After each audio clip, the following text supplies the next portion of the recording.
ఈ మధ్యకాలంలో చాలామంది డ్యాన్సులు వేస్తూనో లేకపోతే స్పీచ్లు ఇస్తూనో లేకపోతే గేమ్స్ ఆడుతూనో సడన్గా కొలాప్స్ అయిపోయి అక్కడే చనిపోతున్నారు.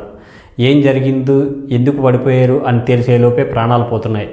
అలాంటి సిచ్యువేషన్లో మీరుంటే గనక వెంటనే ఇలా చేయండి. ఆ మనిషిని ప్రాణాలు కాపాడండి. అసలు అలా ఎందుకు జరుగుతుందో ముందు తెలుసుకో. అలా జరగడానికి కారణాలు రెండు కారణాలు చెప్పు. ఒకటి ఆక్సిజన్ సప్లై ఆగిపోవడం, లేదంటే బ్లడ్ సప్లై ఆగిపోవడం.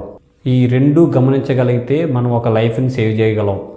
మన బాడీలో మూడు ఆర్గాన్స్ ఉంటాయి. ఆ మూడు వాటికి చాలా ఇంపార్టెంట్. ఆ మూడు వాటిలో వేటికి బ్లడ్ సప్లై కానీ ఆక్సిజన్ సప్లై కానీ ఆగినా ఇమీడియట్గా కొలాప్స్ అయిపోతారు. ఒకటి బ్రెయిన్, 2 హార్ట్, 3 లంగ్స్. మిగతా వాటికి వేటికి ఆగినా కొంత టైం ఉంటుంది, కానీ వీటికి మాత్రం blood supply or oxygen supply ఆగితే ఇమీడియట్గా కొలాప్స్ అయిపోతారు. మీరున్న చోట అలాంటి సంఘటనలు ఏదైనా జరిగితే వెంటనే కంగారు పడకుండా, అడావడి చేయకుండా ఎవరో ఒకరు బాధ్యత తీసుకొని చుట్టూ ఉన్న జనాన్ని, గుమ్మిగూడిన జనాన్ని దూరంగా జరిపి వాళ్ళని ఎల్లకల్లా ఒక ప్రాపర్ చెక్క లాంటి పొజిషన్ కానీ, ప్లేస్ కానీ, లేదా బల్లపరుపుగా ఉన్న నేల మీద కానీ పడుకోబెట్టి సిపిఆర్ చేయండి. సిపిఆర్ చేస్తూ ఆక్సిజన్ అందించండి. సిపిఆర్ ఎలా చేయాలంటే ఈ వీడియోలో చూపిస్తున్నా చూడండి. 2 చేతులు ఒక చెయ్యి మీద ఒక చెయ్యి పెట్టి, చేతులు ఇలా స్ట్రైట్గా పెట్టి మన బలమంతా చేతుల మీదకి పంపించి నొక్కుతూ ఉండాలి.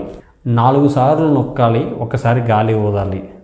అలాగా చేస్తూ ఉంటే వాళ్ళకి ఆక్సిజన్, బ్లడ్ సప్లై 2 ఒకేసారి అంది ఒక లైఫ్ని మనం సేవ్ చేయగలుగుతాం. ప్రతి ఒక్క మనిషి సిపిఆర్ ఎలా చేయాలి, అలాంటి సిచ్యువేషన్లో మనం ఎటువంటి ఫస్ట్ ఎయిడ్ అందించాలనేది నేర్చుకుని ఉండడం చాలా ముఖ్యం. ఈ వీడియోని అందరికీ షేర్ చేసి అవగాహన కల్పించండి. నాలో ఉన్న క్రియేటివిటీ మొత్తం బయటికి తీస్తాను. నా తడాకా చూపిస్తుంది. Thank you.